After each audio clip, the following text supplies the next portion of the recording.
Alright, another mini vlog ng aming Camiguin trip netong January.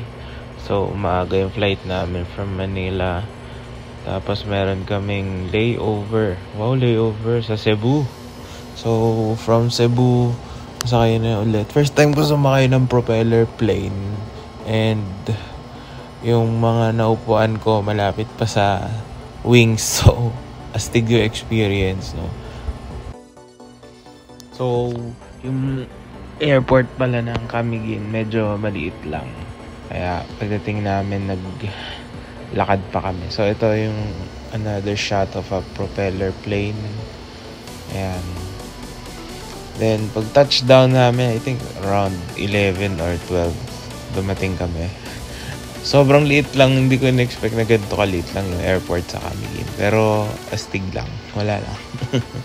Okay, so once we got there, dito kami nag-stay.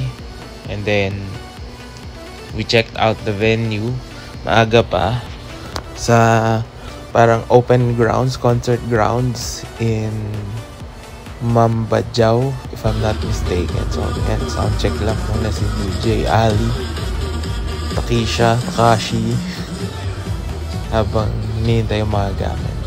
So, astig yung community. And then we had lunch. Tapos nagblaho na parang bula ang oras. Kaya game na ulit. Sound check ulit nung gabi. And yung pinapalabas pala kami sa TV. No? Sikat na. Charis. Anyway, marami ding acts before us. And we were like last two. And showtime. Ito yung nagsiset up sila before our turn. Kasi band yung mga nagpe-play. And Symphony played a lot of commercial and EDM tracks. And tapos yun, after nung gabi na yun, uwi na. Naglaho na naman ang oras pa. Sobrang bilis lang. So, quick trip lang to, overnight lang halos. Pero, overall was a fun experience. Ayan, sama yung quartet plus DJ Dax. Sakay na naman ulit ng prop plane.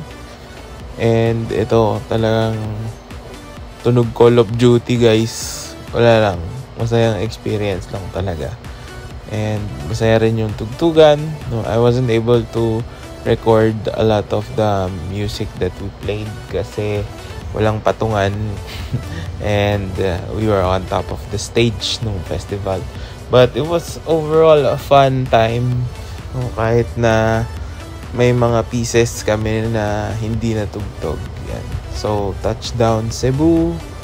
And then, uwi na tayo ng Manila. If you wanna see more of this, comment lang kayo sa baba. And I'll see you on the next one.